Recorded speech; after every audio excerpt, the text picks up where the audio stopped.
পদত্যাগ করতে হবে। এই আমার ভাই মূল্য কেন? এক্ষুনি হাসিনা জবাব চাই। এই আমার ভাই মূল্য কেন? চল রে চলো, চলো চলো চলো রে চলো। এক্ষুনি হাসিনা রাস্তা না, চালিয়ে দাও, ঘুরিয়ে দাও। এক্ষুনি হাসিনা রাস্তা না, চলো চলো।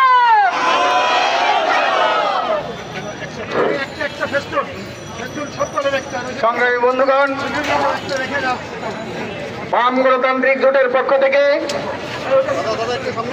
আজকে ভোটার যৌক্তিক সংস্কারের দাবিতে বৈষম্য বিরোধী ছাত্র আন্দোলনের পক্ষ থেকে সারা দেশে যে কমপ্লিট শাটডাউনের কর্মসূচি ঘোষণা করা হয়েছে, বাম গণতান্ত্রিক জোটের পক্ষ থেকে আমরা সেই কর্মসূচিকে সর্বাত্মক সমর্থন জানিয়েছিলাম।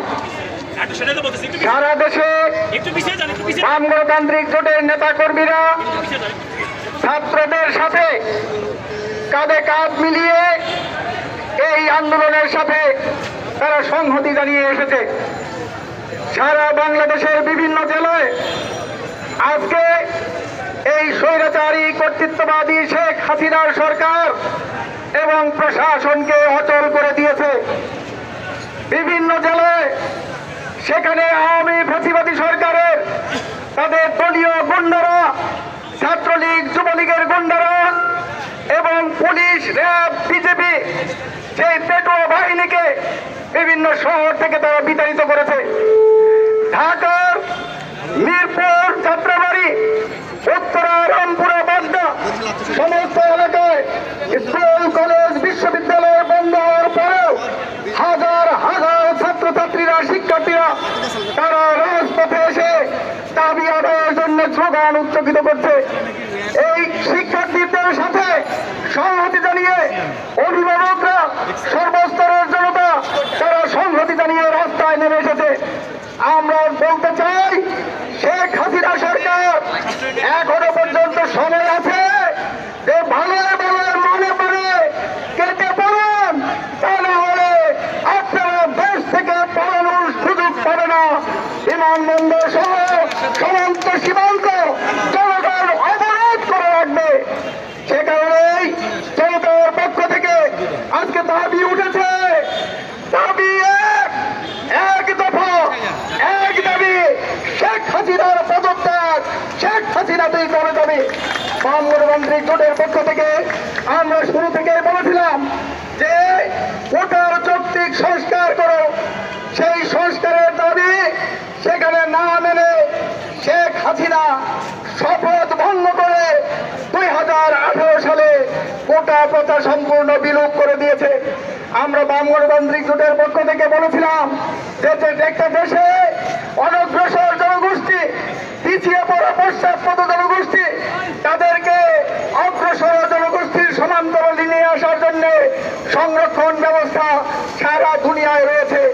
বাংলাদেশেও আদিবাসী, ক্ষুদ্র নৃগোষ্ঠী, ওই প্রতিবন্ধী নারী সহ অপরাপর বংশের যে সংরক্ষণ সেটা যৌক্তিক।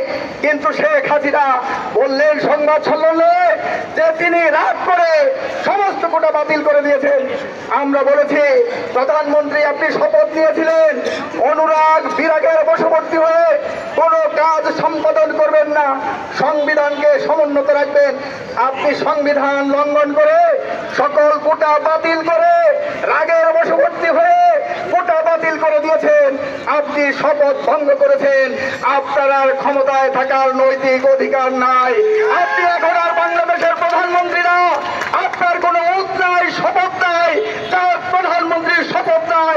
বাংলাদেশের আইনগত ভাবে তিনি আর কোনো প্রধানমন্ত্রী না।